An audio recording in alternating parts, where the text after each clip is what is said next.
Hello students, now I will explain you the science of class 8 page number 69. It is lesson 5 and heading is destructive distillation of coal.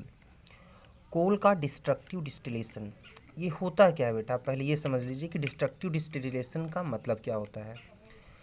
तो destructive मतलब होता है किसी चीज़ को नष्ट करना, डिस्ट्रक्शन मतलब किसी चीज़ को नष्ट करना, और डिस्टिलेशन मतलब होता है कि जब हम किसी चीज़ को नष्ट करते हैं तो उसके जितने भी कंपोनेंट होते हैं सब अलग अलग हो जाते हैं और उनको अलग अलग टेम्परेचर पर सभी कंपोनेंट्स को, उसके सभी भागों को अलग अलग कर लेना।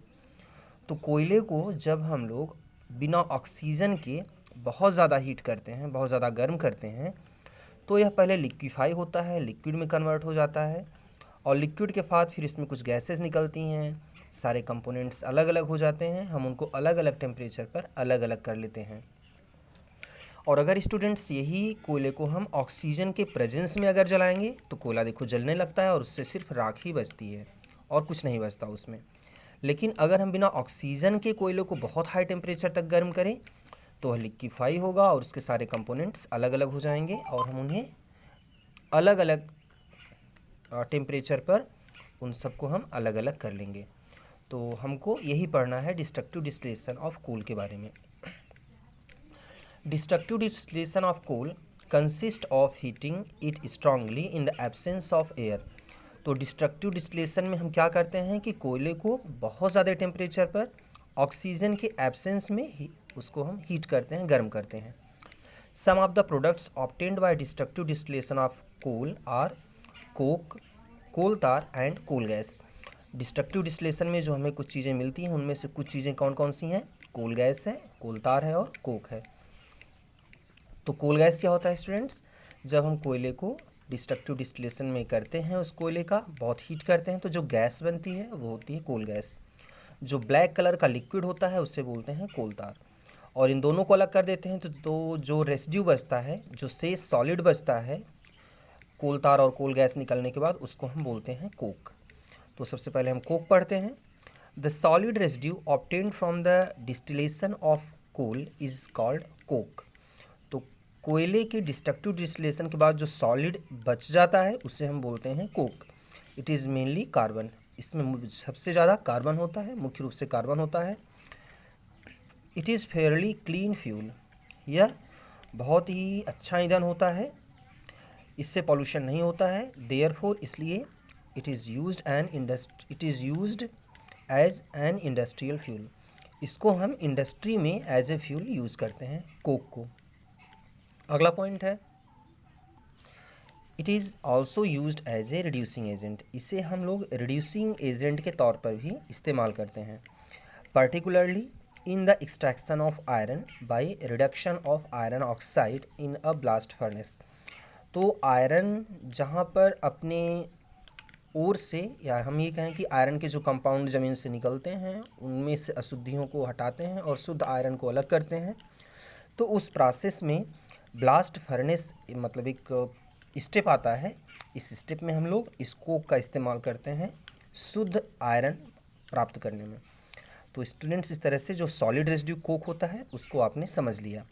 अब अगला है कोल तार, मतलब जो लिक्विड बनता है कोयले को डिस्ट्रक्टिव डिस्टिलेशन करने के बाद में, उसके बारे में हम लोग समझेंगे। It is a thick black coloured liquid, यह एकदम गाढ़ा काले कलर का लिक्विड होता है। Which is obtained from coal, और यह डिस्ट्रक्टिव डिस्टिलेशन ऑफ कोल से बनता है, कोयले के डिस्ट्रक्टिव डिस्टिलेशन से प्राप्त होता है। It has an unpleasant smell, यह बदबूदार होता है। It is mixture of more than 200 different carbon compounds, इसमें 200 से ज़्यादा तरह के कार्बन कंपाउंड्स होते हैं। कोल तार can be separated into many useful chemicals. अब हम कोल तार को फिर से जब डिस्ट्रक्टिव डिस्टिलेशन करते हैं तो इससे सारे केमिकल्स अलग अलग हो जाते हैं, और इन केमिकल्स का हम यूज़ कहाँ करते हैं? Which are use to make drugs, इससे दवाइयाँ बनाते हैं। मेडिसिन्स, डाइज, अलग अलग तरह के रंग बनाते हैं। एक्सप्लोजिव, विस्फोटक जैसे बम वगैरह बनाए जाते हैं। पेंट्स बनाया जाता है, वार्निश बनाई जाती है, प्लास्टिक बनाए जाते हैं, सिंथेटिक फाइबर और पेस्टिसाइड इससे बनाए जाते हैं। तो कोल तार से हमें बहुत सारी चीज़ें मिलती हैं। स्टूडेंट्स, आप सभी लोगों ने डामर देखा होगा जिससे सड़क बनाई जाती है। ये जो काला काला लिक्विड होता है जिसे सड़क में गिट्टी वगैरह मिला करके फिर सड़क बनाते हैं, यह कोलतार ही होता है और इससे बहुत सारे अलग अलग तरह के मटेरियल्स प्राप्त किए जाते हैं। अब हम पढ़ेंगे कोल गैस के बारे में। कोल गैस क्या है? कोयले के डिस्ट्रक्टिव डिस्टिलेशंस में जो गैस बनती है उसे हम कोल गैस कहते हैं। The gaseous product obtained by the destructive distillation of coal is called coal gas. तो कोयले के डिस्ट्रक्टिव डिस्टिलेशन से जो गैस मिलती है उसे हम कोल गैस कहते हैं। The main constituent of coal gas are hydrogen, methane and carbon monoxide. और कोल गैस में क्या क्या चीज़ें होती हैं? कोल गैस में हाइड्रोजन, मीथेन और कार्बन मोनोऑक्साइड होता है। स्टूडेंट्स इस तरह से देखो, कोक जो होता है, जो सॉलिड रेसिड्यू होता है, वह मुख्य रूप से कार्बन का बना होता है। जो लिक्विड रेसिड्यू कोलतार होता है, इसमें बहुत सारे तरह के कार्बन कंपाउंड होते हैं, लेकिन जो कोल गैस होता है इसमें मुख्य रूप से हाइड्रोजन, मीथेन और कार्बन मोनोऑक्साइड होती है। अब स्टूडेंट्स हम लोग पेज नंबर 70 देखेंगे। स्टूडेंट्स आप लोग यहाँ से देखिए, coal gas is an excellent gaseous fuel. Coal gas जो होती है ये बहुत ही अच्छी ईंधन होती है। इन अर्लियर डेज, प्राचीन बहुत समय पहले, the coal gas was used for various purpose. Coal gas का हम लोग बहुत सारा यूज़ करते थे। इसका फर्स्ट यूज़ क्या है? As a domestic industrial fuel for heating purpose. तो घरेलू स्तर पर, घर पर और इंडस्ट्रीज़ में इसे एज ए फ्यूल यूज़ किया जाता है। As an illuminant for the domestic street lighting. तो घर पर बल्ब जलाने के लिए और स्ट्रीट लाइटिंग में भी इसका इस्तेमाल किया जाता है। अगला है for providing as inert reducing atmosphere in reaction vessel and in certain metal extraction process. Coal gas का इस्तेमाल बहुत सारे मेटल्स के शुद्ध करने में भी किया जाता है। तो इस तरीके से कोल गैस से हम लोग बल्ब जलाते हैं, घर पर ईंधन की तरह से इस्तेमाल कर सकते हैं और बहुत सारे मेटल्स के एक्सट्रैक्शन में हम लोग इसका इस्तेमाल करते हैं। अब स्टूडेंट्स देखिए यहाँ पर एक्टिविटी 1, आपने डिस्ट्रक्टिव डिस्टिलेशन ऑफ कोल को समझ लिया कि जब हम कोल को ऑक्सीजन के एब्सेंस में, मतलब बिना हवा के, बहुत ज़्यादा गर्म करते हैं तो इससे जो गैस बनती है उसे हम बोलते हैं कोल गैस।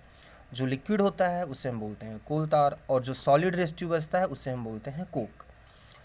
तो इस तरीके से कोयले के डिस्ट्रक्टिव डिस्टिलेशन में ये चीज़ें हमें प्राप्त होती हैं।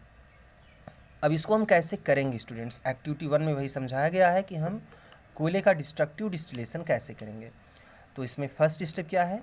Take powdered coal in hard glass test tube, clamp it on a stand. तो हम एक हार्ड ग्लास में, बहुत ही कठोर ग्लास में जो जल्दी टूटता नहीं है गर्म करने पर, उसमें हम लोग कोयला लेते हैं और उसे जैसे इस फिगर में दिया गया है वैसे स्टैंड से हम कस देते हैं। अगला पॉइंट क्या है? Setup the operators as shown in figure. और आप सभी ऑपरेटर्स को हम इस तरह से लगा देते हैं। अगला पॉइंट है heat the coal strongly over a Bunsen burner flame. और हम इस बंसन बर्नर फ्लेम से अब हम इस कोयले को बहुत ही ज़्यादा गर्म करते हैं। The vapour evolve process through the water in the flask. और जो गैस बनती है वह एक अगली देखिए टेस्ट ट्यूब में यहाँ से एक नली आ रही है और इस वाले में पानी रखा हुआ है, वहाँ पर जाकर के यह गैस ठंडी हो जाती है। अगला पॉइंट थर्ड है black coal tar settle as the bottom on the flask. काले कलर का लिक्विड जो कोलतार होता है वह नीचे बॉटम पर बैठ जाता है। आफ्टर ए फ्यू मिनट्स, कुछ देर बाद, bring a lighted splint near the tip of narrow tube. अगर हम कोई गर्म या जलती हुई चीज़ टेस्ट ट्यूब के पास लाएं तो वह जलने लगती है। तो इसका कारण क्या है कि जो कोल गैस है वह जलने में मदद करती है और कोलतार नीचे बैठ जाता है। अगला स्टेप है the gas evolve from the tube Burns with A yellow flame. और यह गैस जो टेस्ट ट्यूब में मिलती है या फिर कोल गैस से बनती है, यह येलो कलर के फ्लेम के साथ जलती है। This gas is coal gas. इस गैस को हम कोल गैस बोलते हैं। The residue left in the hard glass tube is coke. और जो सॉलिड हमारे हार्ड ग्लास में, इस वाले ग्लास में बचा रहता है उसे हम कोक बोलते हैं। स्टूडेंट्स अगली हेडिंग पेट्रोलियम हम लोग कल पढ़ेंगे। Thank you.